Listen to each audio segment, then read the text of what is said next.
I'm going to attempt a derivation of the cosine of alpha plus beta using this diagram.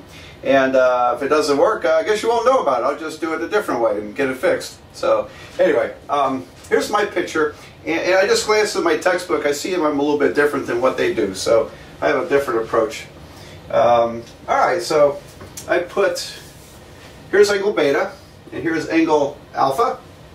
And on the unit circle, this point is the cosine of beta and the sine of beta. Cosine beta, sine beta. Now over here, because this entire angle is alpha plus beta, here I've got the x-coordinate is cosine alpha plus beta, y-coordinate is sine alpha plus beta. On the right side, something very similar, but what I've done is I've rotated my angle this way.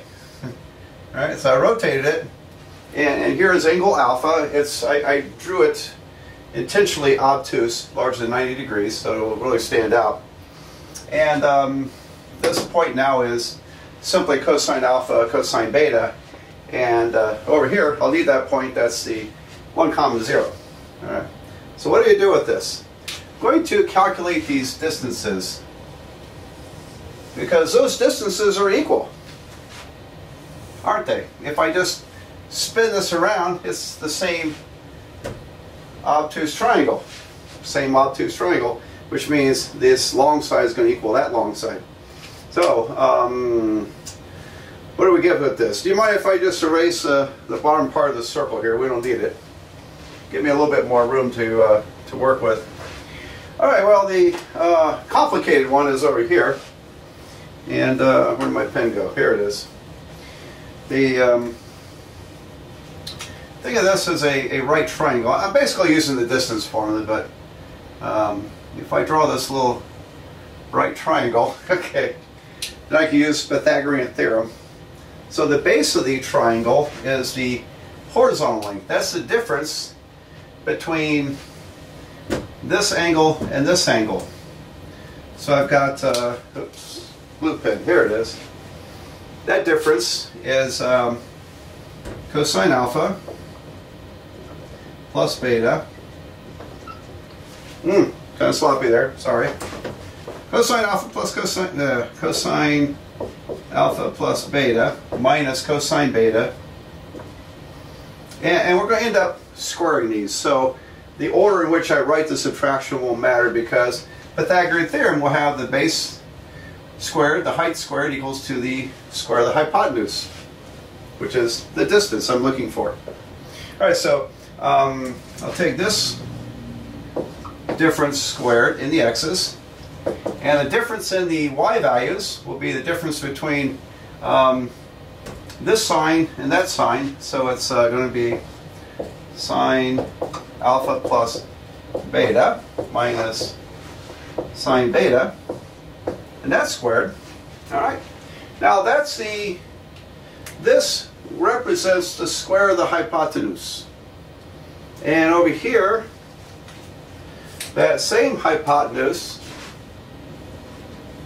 appears in a different right triangle. Here it is.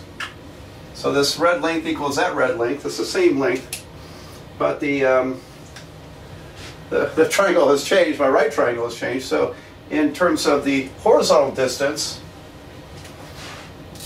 all right, so this is going to equal to similar calculation here. Got a right triangle. So this distance is a cosine alpha minus 1, or 1 minus cosine alpha. It won't matter how you write it, but I'm going to put it as cosine alpha minus 1 squared plus, and the vertical distance, and you've probably been screaming at the YouTube screen here, and like, when is he going to fix this? When is he going to fix that? That's not cosine beta, is it? Alright, I hope you noticed that. I hope you noticed that. I just saw it like, oh, that's ridiculous. Alright. Cosine alpha, sine alpha, isn't it? Ah. Now I'm wanting to write sine of beta. Alright, this is yeah, this is the risk of live television. Alright. There we go. Cosine alpha, sine alpha. Got that? Alright, well, alright. Well, the vertical is simply sine alpha minus 0. It's sine alpha, or squared, like so. Okay. So now I've got all this, and I'm thinking that it's when all the dust settles, we're going to have, who knows what we'll have. I hope we have a cosine alpha plus beta out of this. So let's see what happens. I had to stop a moment ago because I had a momentary lack of confidence that this was going to work. But I think it may still work. So here we go. We have these down there. Now, to make room for all this algebra, I need to make room on the board. So I'm going to erase these wonderful diagrams I drew.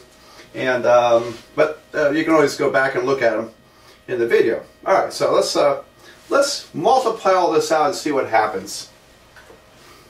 Well, here we go. When I square this, it's this bracket times the same bracket. So I'll have cosine alpha plus beta times cosine alpha plus beta. So we have cosine squared alpha plus beta. And then we'll have, this times itself, we'll have, let's see, how would that be? Let me write it out here. Cosine, I can do this stuff in my head, but I want to make sure you're following me here.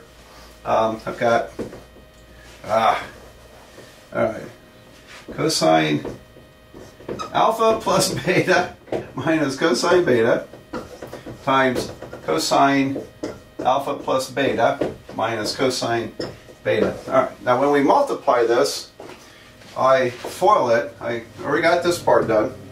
Then we'll have minus cosine alpha plus beta times cosine beta, and then minus cosine alpha plus beta times cosine beta. So there's two of these. Minus 2 cosine alpha plus beta times cosine beta.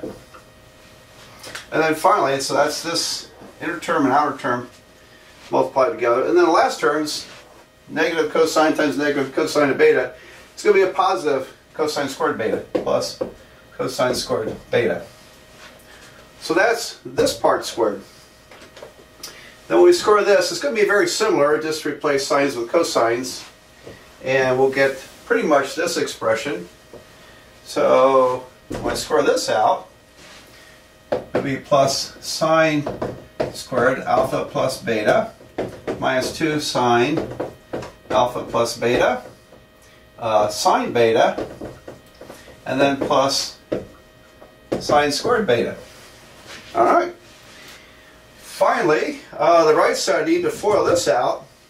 So this is going to equal to cosine squared alpha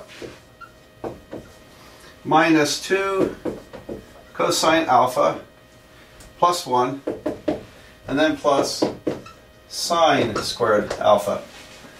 Here we go. A bit of a mess, isn't it? So I had to FOIL this out. Got this, and then sine squared and sine squared. Okay, well, let's see what we can do with this. Now, I see some nice things going on here, because the cosine squared plus sine squared is 1. As long as the angle is the same.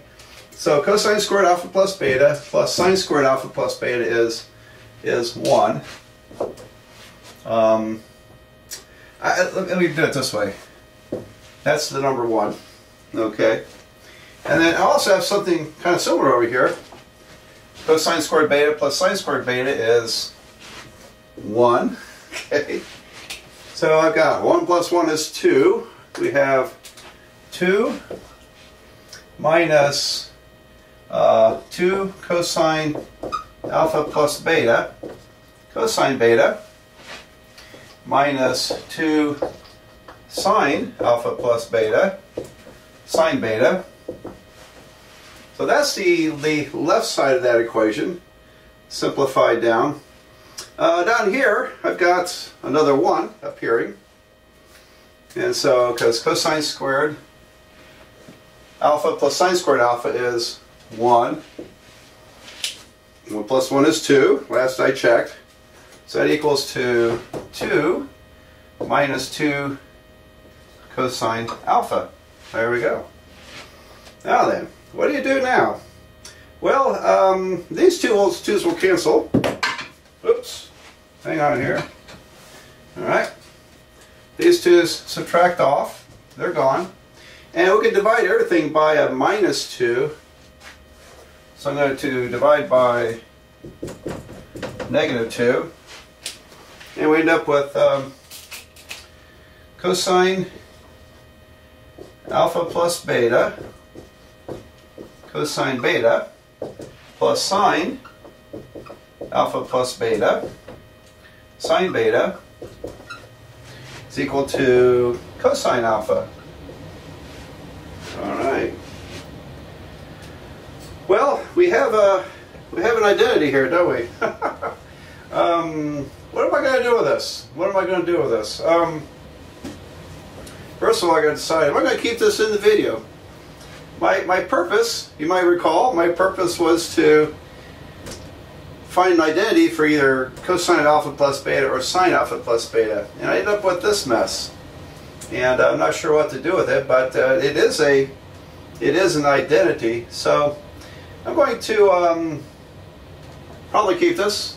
If I decide not to, you wouldn't have seen this video, right? So I'm going to hang on to this identity because I think it's kind of interesting. But it's not really what I was after. So, okay, let me start over with this with a different diagram. I got to thinking about this identity I just derived, and cosine alpha plus beta times cosine beta plus sine alpha plus beta times sine beta equals cosine alpha.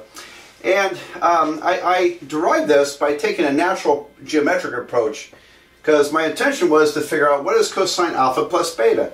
So I had alpha, I had beta, and I had alpha plus beta. Okay, and this is what I got. And it's not what I was looking for. Okay, I want an identity having cosine alpha plus beta equal to these terms, which is single alphas and single betas. All right. So I thought, well, okay, I guess I'll have to do a typical textbook approach is to calculate the cosine of alpha minus beta. And when you do that, then all this will work out to that identity. All right, but then it hit me like, I can get there because all I need is a little trick, a little substitution trick. So let me show you how this works here. I thought I want the and I'm going to use, so it doesn't look too confusing, I'm going to use theta 1 and theta 2 for the moment. All right, so I want to let, I want to see cosine alpha plus beta, don't I? All right, so I'm going to let alpha equal to theta 1 plus theta 2. All right. Now when I get done, I'm just going to call this alpha and that beta, but we have to transform from these angles to alpha to theta angles. All right. Does that make sense?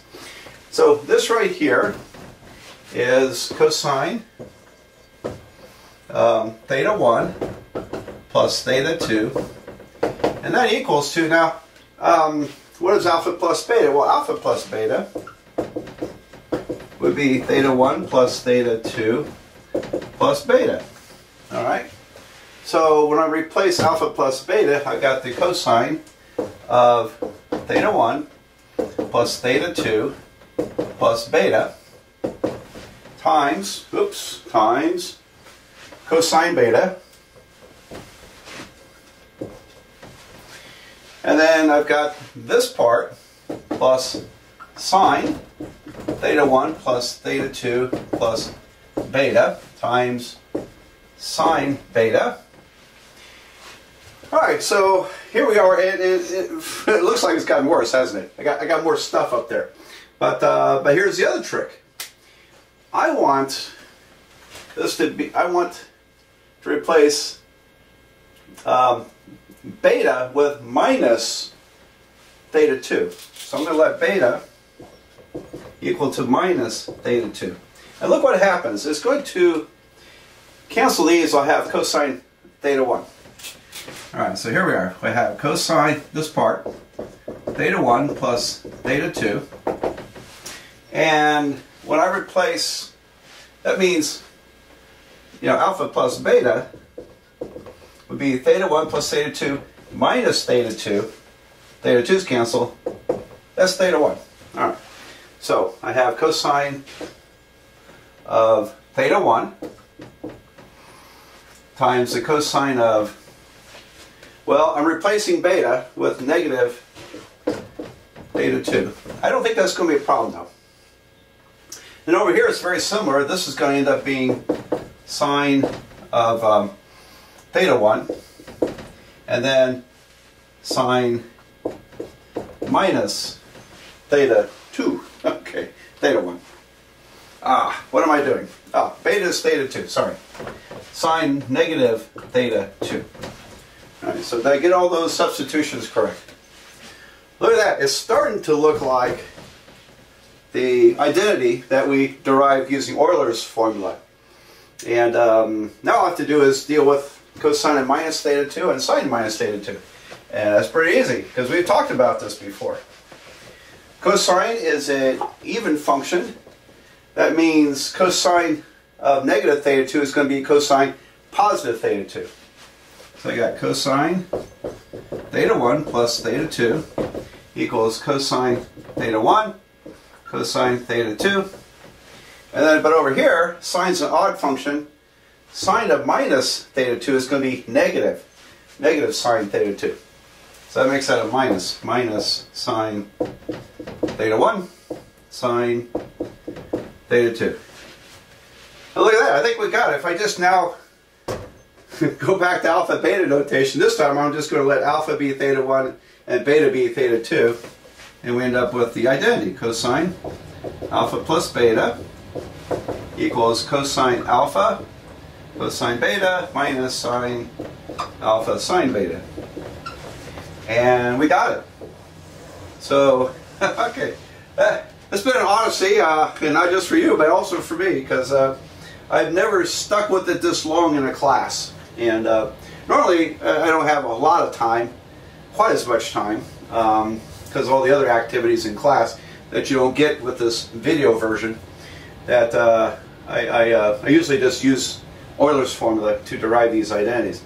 All right, now once we're here, we can, we need the sine alpha plus beta, don't we? Okay, so before I can get the other 5 sum of difference formulas, I have to turn this into a sine. How do I get sine alpha plus beta? So that's going to be the topic of the next video, concerning how sine and cosine are equal except for a phase shift.